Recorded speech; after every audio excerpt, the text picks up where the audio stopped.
Welcome. You are here to listen to the second key for a thriving business, leadership. I am Annemieken Van Reepingen from KIVIK Horse Assisted Coaching, and I'm really looking forward to share with you my knowledge and ideas about leadership, one of my favorite topics. You are a leader. You are a personal leader. You are in charge of your own life. You want to live your life feeling that you have the reins in your hand. You can set your priorities straight and you can live by it. You can live your passion, feel energized about it, be inspired by it, and in that way inspire others around you. Being the personal leader you want to be, you are a leader to other people too. You are the kind of leader that motivates people, that inspires people, that carries them, that can support them if necessary. Maybe reality isn't always like that. Maybe there are times that you feel overwhelmed, that you feel you're not in charge.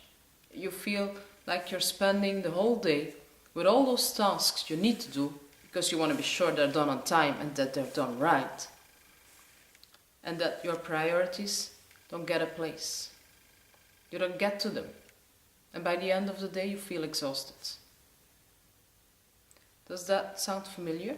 Does any of this sound recognizable to you? Then I invite you to hang on here. Because in this video, I will share with you my knowledge and ideas about leadership and how to become the leader that you want to be in your own life and for others. First of all, I want to read you a riddle. I'm going to describe you the profile of 3 world leaders. Listen carefully and tell me which leader you would prefer.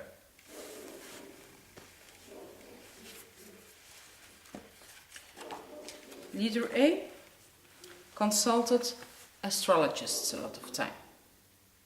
He had 2 mistresses, he smoked a lot, and he drank 8 martinis a day. Leader B got fired everywhere because of his arrogance. He usually spent the morning sleeping. At high school he used opium and he was known as a bad student. He started the day with a glass of brandy.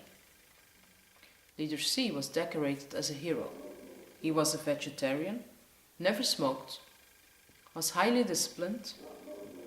Once in a while he drank a beer, and he stayed with his own same wife all his life long. Who are we talking about? Leader A is Franklin Delano Roosevelt. Leader B is Winston Churchill. And leader C is Adolf Hitler. Now there are a lot of books about leaders, and a lot of times they are described as those ideal characters that you envy, that you would really want to be, but you'll never be because that's not you. I don't think that is the truth. I think that leaders are people like you and me that lay awake at night, wondering whether what they did was the right thing to do, afraid of what there is to come. But what makes them leaders is that they went through all this and that they kept on going. They kept on looking for the right answers. They kept on looking for a sense, and they never lost hope that they would get better than they are now. So here you are at the right starting point, because you too didn't lose hope that you would get better than you are now. Otherwise you wouldn't even be listening to this video, right? Okay. So in KIVIK, our passion is to create authentic communities. Authentic communities are communities where people can live their dreams, can use their talents, have their feelings, and feel happy. If you want to create this authentic community, you need to head towards consensual leadership. Consensual leadership means that leadership roles can switch. They go to the person that is the most calm, the most realistic, the most skilled in a certain situation. As a consensual leader, you need to be confident in your own dreams and talents. And you need to be open for the needs and the gifts of others at the same time. If you want to be a consensual leader, you need to have a high self-esteem. You need to be strong. Because you need to be able to give the leadership role to others without being dominated by them. You need to keep up the right boundaries and still be able to switch these roles. And most of all, you need to check your ego at the gate. You can know it all as a leader. Nobody knows everything. That is a fact, especially in our very complicated world, where you have a lot of specialized stuff to know about in organizations and in companies that only a few people know. You as a leader cannot know it all. And pretending you are, or you know, and convincing your followers that you do know it all is deceptive. And that is, of course, the opposite of creating an authentic community.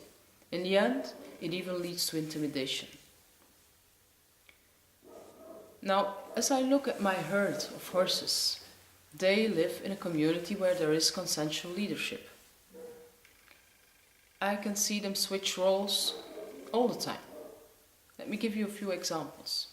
Bronte, our beautiful Dutch warmblood, is the first to come over whenever something new comes up. When a new person arrives or a machine arrives that she has never seen before, she comes over. All the others stay behind. At that point, she's the leader. But on the other hand, when it is time to move the horses towards their stables for the night in wintertime, where they get their food too, it is Perlina, our Belgian warmblood, that is the first. All the others have to stay behind and wait until we have fetched her. If there is a situation where the horses feel glad, happy and excited, and they want to express themselves by running around on the pasture, it will be Phoebus, our youngest male horse, that will set off the whole herd to do that. So at that point, he's the leader.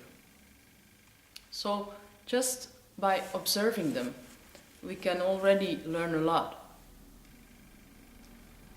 On top of that, our horses in our programs are the greatest mentors in learning you how to be congruent. If you want to move a horse from one side to the arena to the other, and you don't really feel that confident about it, but you act as if you've never done anything else in your life, you will not succeed. Because you are incongruent. You feel insecure, but you act secure. The horse will sense that immediately, and you will not be able to complete your task. So that is what it's all about. Check your ego at the gate.